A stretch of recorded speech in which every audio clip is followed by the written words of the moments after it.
पेट की चर्बी बढ़ाना बहुत आसान है, लेकिन इसे घटाना और भी मुश्किल है।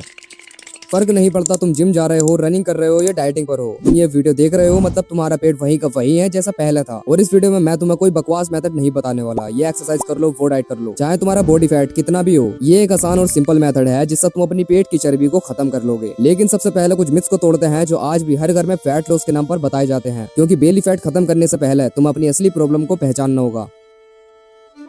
अगर बेली फैट लॉस करना इतना ही आसान होता तो आज हर दूसरा बंदा सिक्स पैक लेकर घूम रहा होता। बेली फैट बॉडी का सबसे जिद्दी फैट होता है जो कि सबसे लास्ट में जाता है। बहुत सारे लोग महीनों तक मेहनत करते हैं, वेट लॉस कर लेते हैं जिससे उनका फेस थोड़ा लीन होने लगता है, हाथ पैर पतले होने लगते हैं, लेकिन पेट फिर भी वैसा का वैसा ही रहता है, जिस वजह से लोग कंफ्यूज हो जाते हैं कि शायद फैट लॉस काम नहीं कर रहा। लेकिन ऐसा नहीं है। जब तुम फैट लॉस करते हो तो तुम्हारी बॉडी ये खुद डिसाइड करती है कि फैट सबसे पहले किस एरिया से जाएगा और सबसे लास्ट में किस एरिया से। इसीलिए कुछ लोगों का फेस सबसे पहले लीन हो जाता है और कुछ लोगों की आर्म्स और लेग्स का फैट जाने लगता है। लेकिन मोस्ट केसेस में बेली फैट ही है जो सबसे आखिरी में जाता है। बेली फैट को कैसे लूज करना है वो तो मैं अभी बताने ही वाला हूँ, लेकिन उससे पहले इन दो मिथ्स को तोड़ना बहुत ज्यादा जरूरी है, क्योंकि पेट की चर्बी घटाने के नाम पर तुम सबसे पहले यही बकवास गलतियों को करते हो। तो पहला बात करते हैं मिथ नंबर 1 की। अगर तुमने कभी फैट लॉस करने की कोशिश की है तो चांसेस है कि किसी न किसी ने तुम्हें ये जरूर बोला होगा क्रंचेस मारो, सिटअप्स करो या ये एक्सरसाइज करो और पेट की चर्बी गायब हो जाएगी। अक्सर घर वाले, दोस्त और कुछ ज्ञानी लोग यही एडवाइस देते हैं। सुनने में ये बात लॉजिकल भी लगती है, अगर चर्बी पेट पर है तो एक्सरसाइज भी पेट की करो, राइट। लेकिन यही सबसे बड़ा मिथ है जिसमें ज्यादातर बिगनर्स फंस जाते हैं। चाहे तुम रोज 100 सिटअप्स मारो या 500 क्रंचेस, तुम्हारी पेट की चर्बी अचानक से गायब नहीं होने वाली, क्योंकि बॉडी ऐसा काम ही नहीं करती जैसा तुम सोचते हो। जब तुम पेट की एक्सरसाइज करते हो तो असल में तुम अपने एब्स को ट्रेन कर रहे होते हो, पेट की चर्बी को नहीं। पेट में बर्न फील होता है, इसका मतलब ये नहीं कि तुम्हारी चर्बी पिघल रही है। एक्चुअल में उस वक्त तुम्हारी एब्स की मसल काम कर रही होती है। इसलिए बहुत सारे लोग महीनों तक क्रंचेस करते रहते हैं, रोज करते हैं, लेकिन जब मिरर में खुद को देखते हैं तो तोंद वहीं की वहीं होती है। Myth number 2।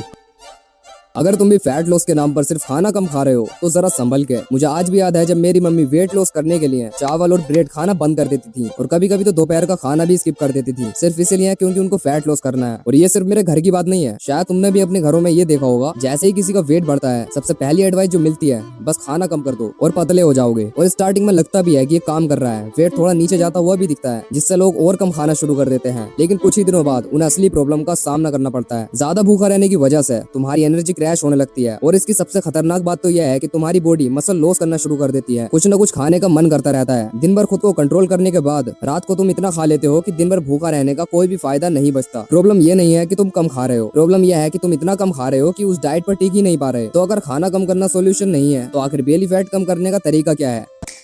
अगर तुम अभी तक ये वीडियो देख रहे हो तो चांसेस हैं कि तुम सच में अपना बेली फैट लॉस करना चाहते हो। और अच्छी बात तो यह है कि अब तक हमने सिर्फ प्रॉब्लम्स की बात की है, अब बात करते हैं एक्चुअल सॉल्यूशन की। जो 2 स्टेप्स अब मैं बताने वाला हूँ वो इतने सिंपल हैं कि ज्यादातर लोग उन्हें इग्नोर कर देते हैं, लेकिन अगर तुमने इन्हें कंसिस्टेंटली फॉलो किया तो अगले कुछ हफ्तों में डिफरेंस देखना शुरू कर सकते हो। और नहीं, तुम्हें किसी फैट बर्नर या इंटेंस कार्डियो की जरूरत नहीं है, बस अगले 5 मिनट ध्यान से देखना।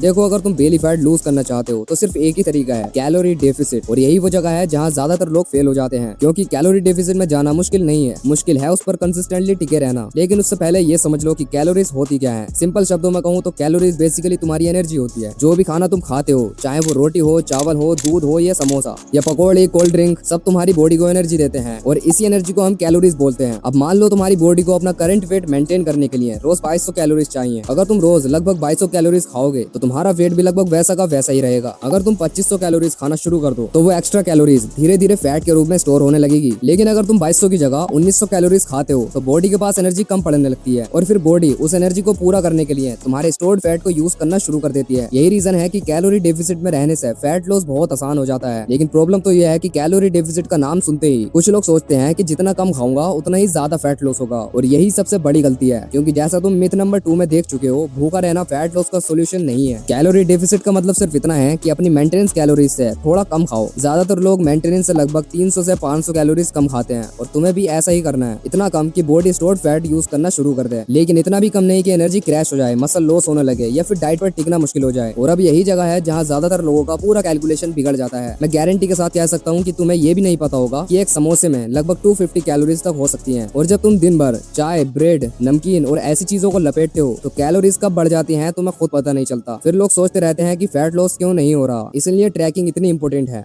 अब बात करते हैं स्टेप नंबर 2 की, फैट लॉस को और फास्ट कैसे किया जाए। और नहीं, इसका मतलब ये नहीं है कि अब तुम और कम खाना शुरू कर दो, क्योंकि जैसा स्टेप 1 में देख चुके हो, कैलोरी डेफिसिट में रह के फैट लॉस होता है। लेकिन फैट लॉस प्रोसेस को और फास्ट करने का एक और तरीका है, ज्यादा कैलोरीज बर्न करके। अब ज्यादातर लोग यही गलती कर देते हैं। उन्हें लगता है कि अगर फैट लॉस को और भी फास्ट करना है तो रनिंग, साइकिलिंग या हिट वर्कआउट्स करनी पड़ेंगी, जहां 15 मिनट में ही तुम्हारी जान निकल जाती है। और ऑनेस्टली ये सब काम भी करते हैं, कैलोरीज बर्न होती हैं और फैट लॉस भी होता है। लेकिन प्रॉब्लम यह है कि तुम इन्हें इतने लंबे टाइम तक कर ही नहीं पाते जिससे तुम एक्चुअल रिजल्ट देख पाओ। इसलिए अगर तुम्हारा गोल पेट की चर्बी कम करना है और उसे लंबे टाइम तक मेंटेन रखना है तो मैं रनिंग, कार्डियो और हिट तो बिल्कुल भी रेकमेंड नहीं करूंगा। इसकी जगह मैं एक ही मेथड यूज करता हूँ जो एक्चुअल में बहुत सिंपल है और इसको हर कोई कर सकता है, वो है वॉकिंग। लेकिन सिर्फ वॉकिंग से कैलोरीज कैसे बर्न हो सकती हैं? देखो, इस चीज को समझो, तुम्हारी बॉडी को इससे फर्क नहीं पड़ता कि कैलोरीज रनिंग से बर्न हुई है या वॉकिंग से। बॉडी सिर्फ एक चीज देखती है कि कैलोरीज बर्न हुई है या नहीं। इसलिए हर दिन लगभग 7 से 10,000 स्टेप्स का टारगेट रखो। अब चाहे तुम एक ही बार में 7,000 स्टेप्स कंप्लीट करो या फिर थोड़े थोड़े करके, वो टोटली तुम्हारे ऊपर डिपेंड करता है। और वॉकिंग का फायदा सिर्फ कैलोरीज बर्न करना नहीं है, ये स्ट्रेस को कम करने और स्लीप को बेटर बना सकती है, जिससे रिकवरी और फैट लॉस भी नेचुरली इंक्रीज होंगे। कल से सीधा मोटिवेशन में आकर 10,000 स्टेप्स का टारगेट मत रख देना। अगर अभी तुम बहुत कम चलते हो तो पहले 2,000 स्टेप्स एक्स्ट्रा ऐड करो। जब वो इजी लगने लगे तब धीरे धीरे स्टेप्स बढ़ाते जाओ, जब तक तुम 7,000 से 10,000 स्टेप्स तक ना पहुंच जाओ। अब तुम्हें पता है कि बेली फैट इतना स्टबन क्यों होता है और तुम्हें वो सिस्टम भी पता है जो एक्चुअली काम करता है। अब बाकी सब तुम्हारे ऊपर है, तुम्हारा करंट वेट कितना है और अगले 30 दिन में तुम कितना फैट लॉस करने वाले हो। कमेंट करके जरूर बताना।